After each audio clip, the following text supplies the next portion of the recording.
সব খাইয়া এই যে এক ধরনের শামুক নামছে 3-4 বছর ধরে আমাকে ব্যাপক হারে ক্ষতি করতেছে। বাসা বাড়িতে ঢুকে গা, রুমের ভিতরে ঢুকে গা রাত্রিবেলায়, দিনের বেলায় আর এক করে ওই গাছের কলা গাছের পুয়ার চিপিত, তারপরে ডাক আছে ডাক গাছ চিপিত, ওই পেঁপের চিপি চাপা দেওয়া ডুইকা ফলাই থাকে দিনের বেলায়। রাত্রের বেলায় এরা মাটিতে নামে, মাটিতে নামে বিভিন্ন ফসল পাতি, ফসলের চারা ছোটো ছোটো যে লাগানো হয় বিচি, ছোটো ছোটো চারা ওগুলা মনে করেন খাইয়া একবার বিনাশ করে আলায়। আঙ্গর এলাকায় প্রচুর ক্ষতি করতেছে, কারণ মনে হয় শুধু শুধু সিম গাছ, লাউ গাছ, বেগুন লাউ সিম, মানে যা যেটা পায় সবই খাই আলায়। মনে করুন হারা এই দিন হইলে হারা দিন গাছের ডাইলে ঘরের ওয়াল বা দেউ বেড়ায়, যেন জঙ্গল আছে হেনু, কিন্তু আসরের পরে এরা নাইমা রাত্রেবেলা খায়।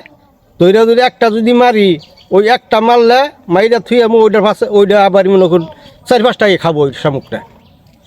এই যে লেবু গাছ দেখুন, লেবু গাছ জঙ্গল আছে পরিষ্কার করে আসছি এই শামুকের নিকা, তো প্রচুর ক্ষতি করতে সাঙ্গর এলাকায়। টাঙ্গাইল জেলার ঘাটাল উপজেলায় আমার এই খামারে আমার অনেক কিছুই চাষ আছে। পেঁপে আছে, সিম আছে, ড্রাগন আছে।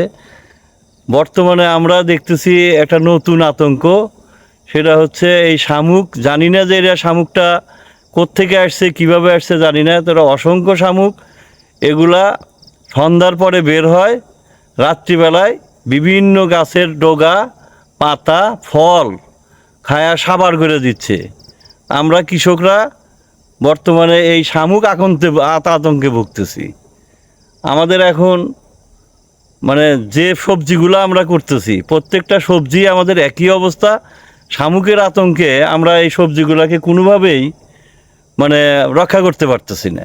শামুক আর কি কি ক্ষতি করে ফসলে, আর আনার এই সিম জাংলা মধ্যে বিছে আমি রুইছি 4বার, আনার এতটুকু করে হওয়ার পরে মনে করুন সেটা একবারে ধরে মুসুরি খেয়ে দেয়।